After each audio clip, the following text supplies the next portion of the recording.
My fiancé said, "Don't ruin the bride's mood."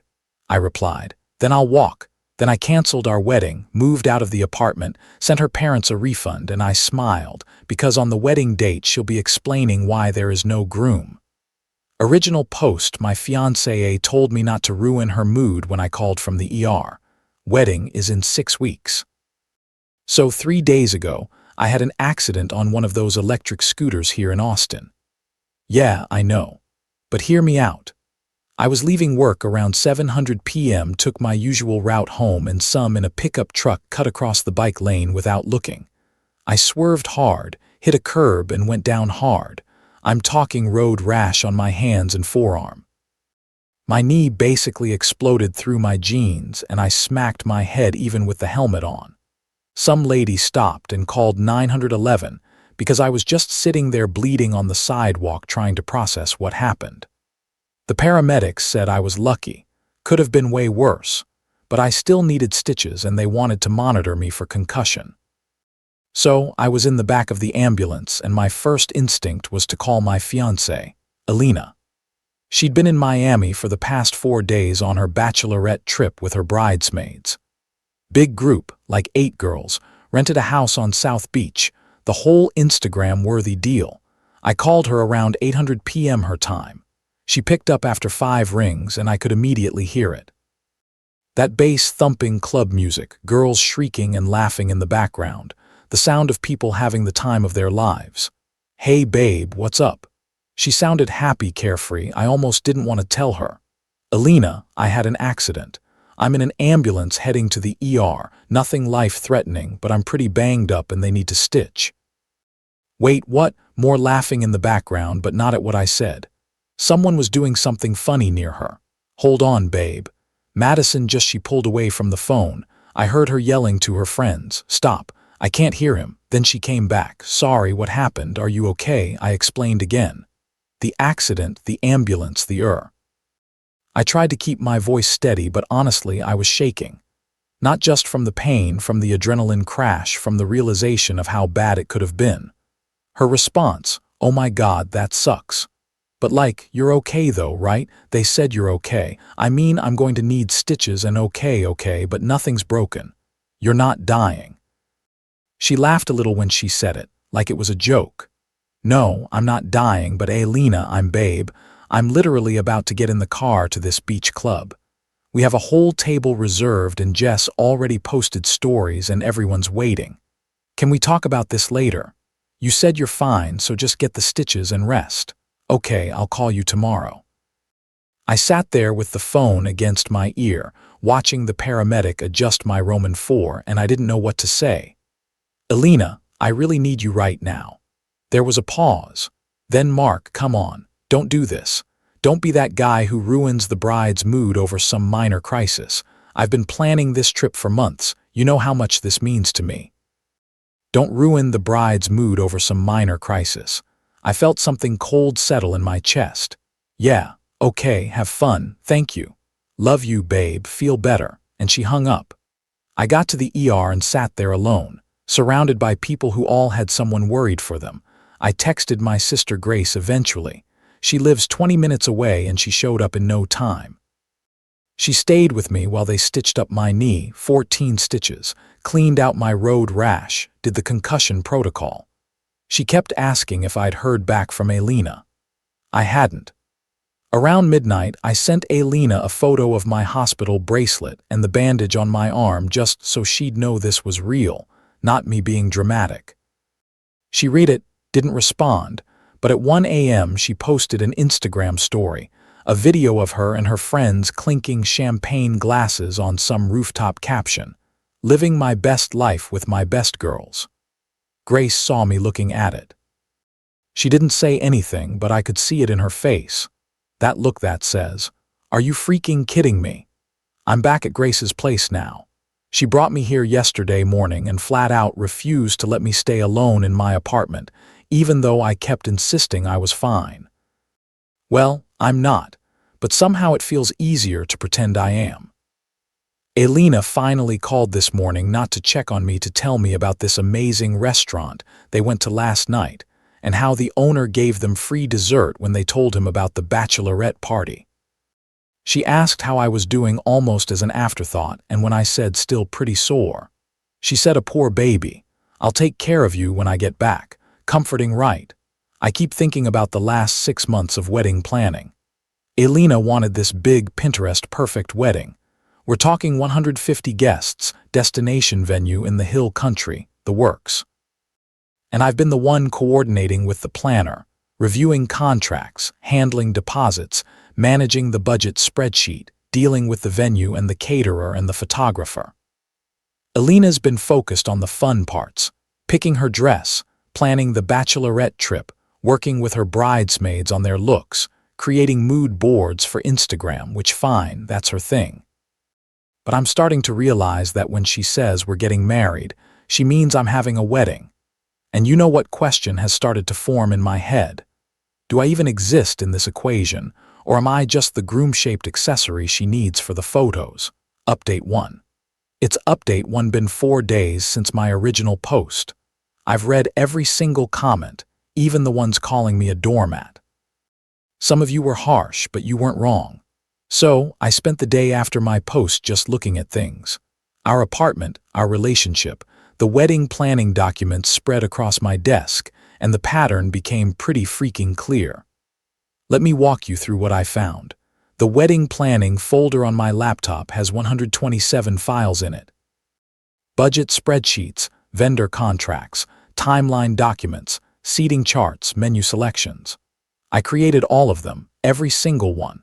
There are contracts I've negotiated, deposits I've tracked, vendor meetings I've scheduled and attended. Elena's contribution, a Pinterest board called Dream Wedding with 847 pins. Our bank account shows $38,742 in wedding expenses. So far, I paid $29,000 of it. Her parents contributed $8,000. Elena herself, $1,742 for her dress alterations. I found text chains with her bridesmaids where they're planning the bachelorette trip, talking about photographers for content creation, discussing how to coordinate their outfits for maximum Instagram impact. Not once in those conversations did anyone ask how the actual wedding planning was going. Just, will the venue look good in photos and make sure we get gold in our shots?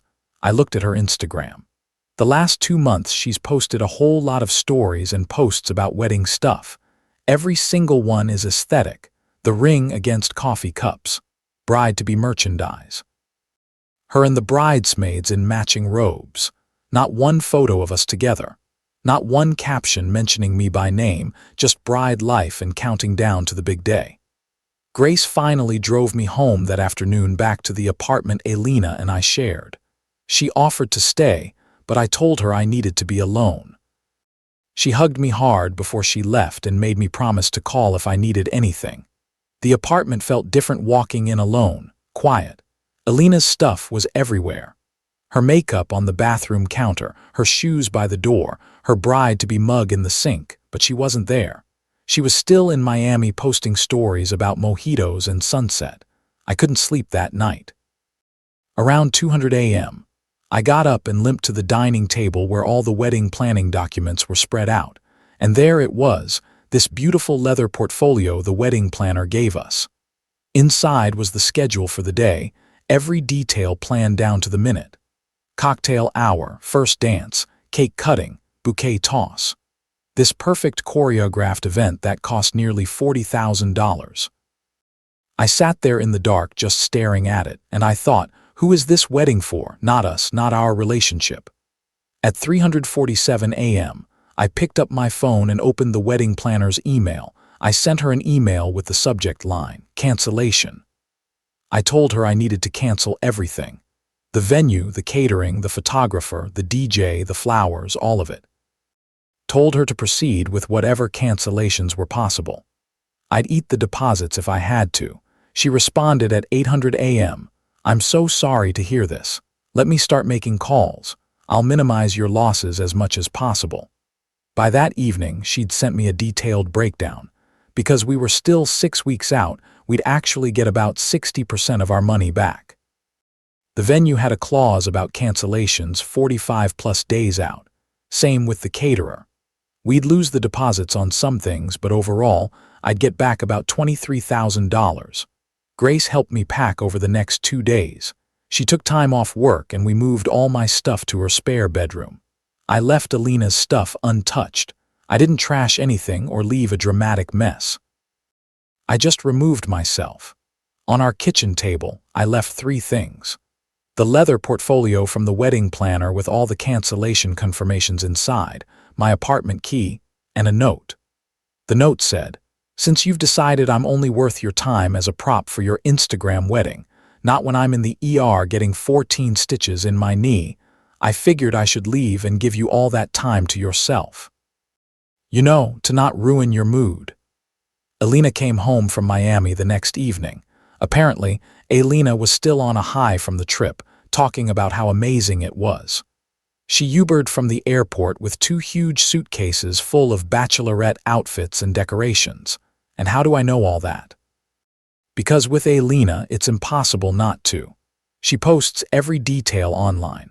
And according to Madison, one of Alina's bridesmaids who called later to apologize, Alina walked into the apartment calling out, "Babe, I'm home. Wait till you see the photos we got." Then she stepped into the kitchen, then complete silence. Then she screamed, not a startled scream, a raw, guttural sound of someone whose entire reality just shattered. She started sobbing so hard she was hyperventilating. Madison rushed in and found Alina on the kitchen floor, or the leather portfolio open in front of her. Cancellation confirmation scattered everywhere. He canneled it. Alina kept saying he canneled everything. "Madison, the wedding is canceled." Madison said Alina couldn't process it. She kept looking at the documents like they'd change if she stared long enough. She kept saying, "But I've been planning this for months. Everyone knows about this wedding. Everyone's expecting." Madison then took the note from Alina, read it, and said, "Alina, you never said anything about him being in the ER. Is Mark okay?" Alina just looked at her confused. What does that have to do with this? So apparently, Alina didn't think about why I left. She only thought about the embarrassment of a canceled wedding. I stayed at Grace's that night. Around 11 p.m., my phone started blowing up with calls from Alina's number. I blocked her, but she started calling from her friends' phones. I blocked those too. Then came the text from her bridesmaids through social media. "Mark, what the hell? Alina's freaking out. You can't just do this." I muted all of them. The next morning, Alina's mom called me. I didn't block her. She's always been kind to me. I answered, "Mark, sweetheart, what happened?" "Alina told me you'd canceled the wedding and moved out of nowhere." I took a breath. "Did she tell you I had an accident? And she told me not to ruin her mood when I called from the ER." Silence. "Then what?" I told her everything. Then when I finished, I heard her crying softly. "I'm so sorry," she said. "I'm so sorry. I didn't raise her to be like this." "I know you didn't," I said, "but that's who she is right now. And I can't marry someone who treats me like an inconvenience." She didn't try to change my mind. She just said she understood and that she was sorry this happened. I've been staying at Grace's for 3 days now. My knee is healing. The stitches itch like hell. Grace makes me breakfast and doesn't ask too many questions, which I appreciate. Yesterday she told me she's proud of me for what I asked. For not letting someone treat you like you don't matter. She said that takes guts. I don't feel particularly gutsy. Mostly I feel stupid and tired, but I also feel lighter, like I was carrying something heavy and didn't even realize it until I put it down. Alina's still trying to reach me through various people. Her friends are posting cryptic Instagram stories about loyalty and communication. I don't care, I'm done. Well, except Madison. She's the only one staying out of this. She actually reached out to me after she left the apartment, told me everything, then ended it with this. "Mark, I'm so sorry. I didn't know about the accident. Alina never told us. I'm really sorry." That's messed up. The wedding was supposed to be in 6 weeks. Instead, I'm going to spend that weekend doing something I actually want to do. Update 22. A lot has gone down in the past 5 days, and honestly, I just want this chapter closed. So, Alina showed up at Grace's place 2 days after the fallout. Grace's doorbell camera caught her showing up at 9:00 p.m. on Tuesday. Grace and I were watching TV when the doorbell rang. Grace checked her phone and saw Alina standing there in leggings and an oversized sweatshirt, hair in a messy bun, looking like she'd been crying for hours. Grace asked if I wanted her to answer. I said no. Alina rang the bell 4 more times, then started knocking. Then she started yelling through the door. "Mark, I know you're in there. Please just talk to me, please." Grace and I sat on the couch in silence while Alina had a complete meltdown on her front porch. She went from yelling to crying to begging to angry again. At one point she screamed, "You can't just cancel a wedding without talking to me first. Do you know how humiliating this is?" That line right there told me everything I needed to know. After 20 minutes, Grace's neighbor came out and asked Alina to leave or he'd call the police. Alina finally left. We watched on the camera as she sat in her car for another 30 minutes just crying and looking at her phone. The next day, Wednesday, I started getting even more messages. Not just from Alina and her friends, but our mutual friends, my friends, people from my gym, guys I play basketball with, couples we used to hang out with. All of them confused, asking what happened. Apparently, Alina had posted on Facebook saying she was devastated and confused because I'd suddenly ended things without explanation, and she was trying to understand what she did wrong. No mention of the accident, no mention of her response, just a very carefully crafted narrative where she's the victim. Some people bought it. Her friends absolutely rallied around her with comments about how she deserves better and how something was clearly wrong with him. But other people who actually know me, started asking questions. A few reached out to me directly. I didn't blast her publicly. I'm not that guy. But when my buddy James texted asking what really happened, I told him the truth. I sent him screenshots of the hospital bracelet photo I sent her that she never responded to and the story she posted that same night. James said, "Holy man, I'm sorry." Word spread.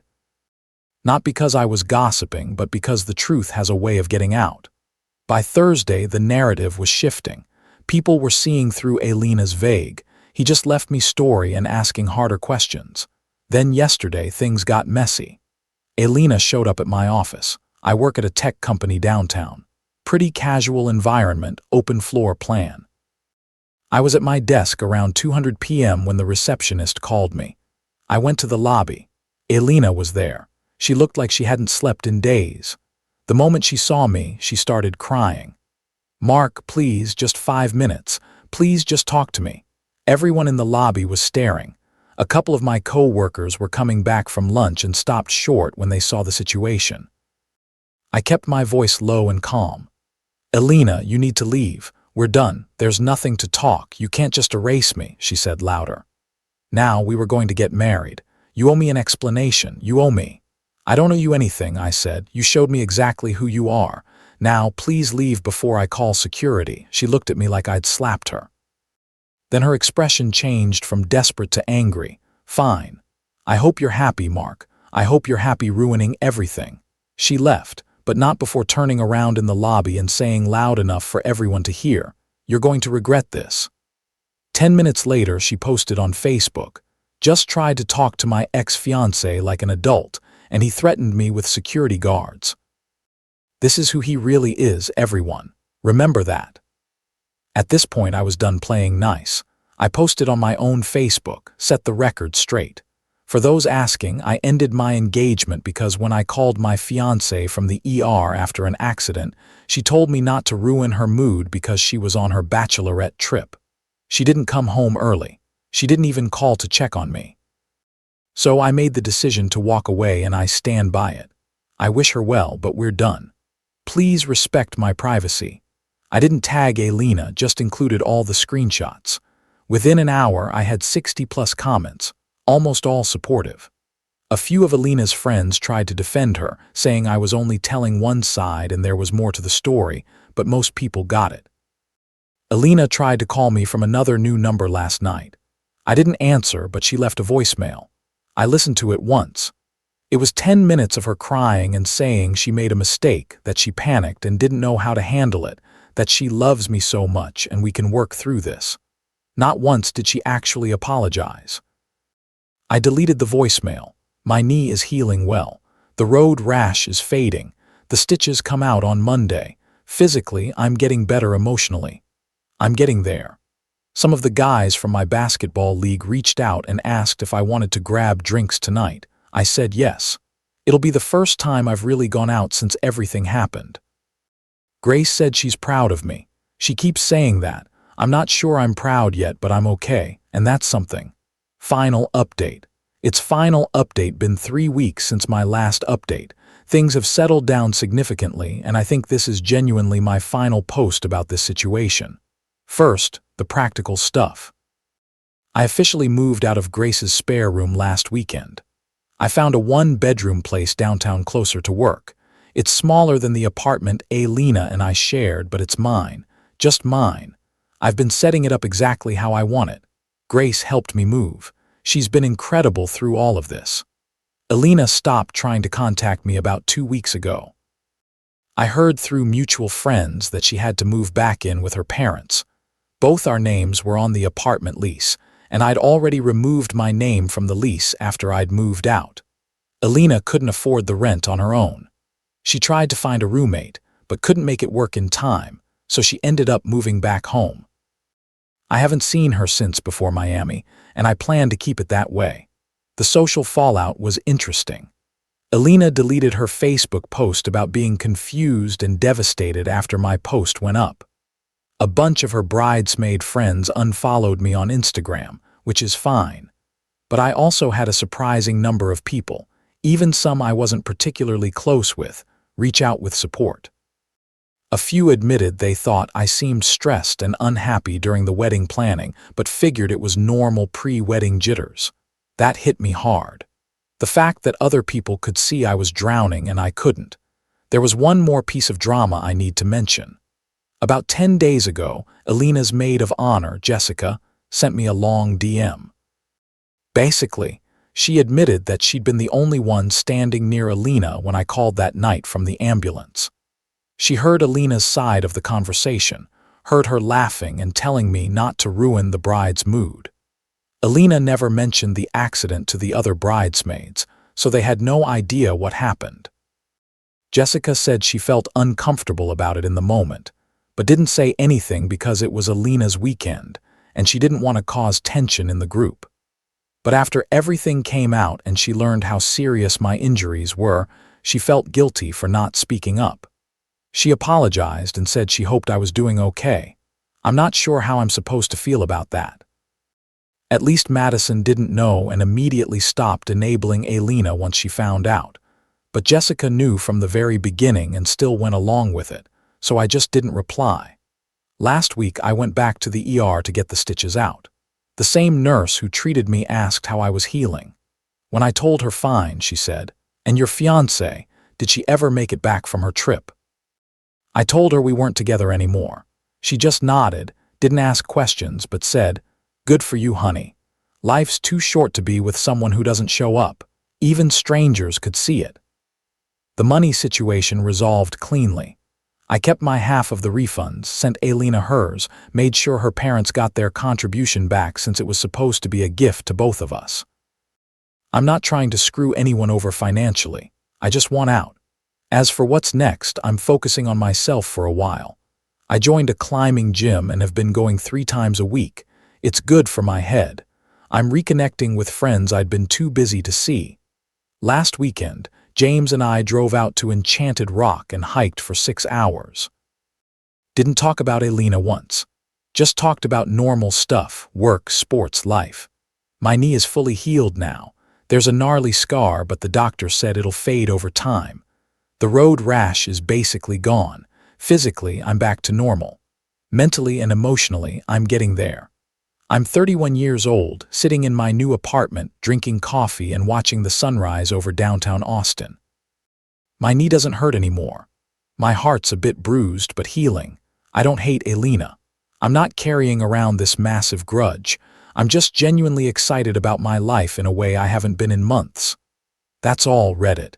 Thanks for the support, the advice, and even the tough love when I needed it.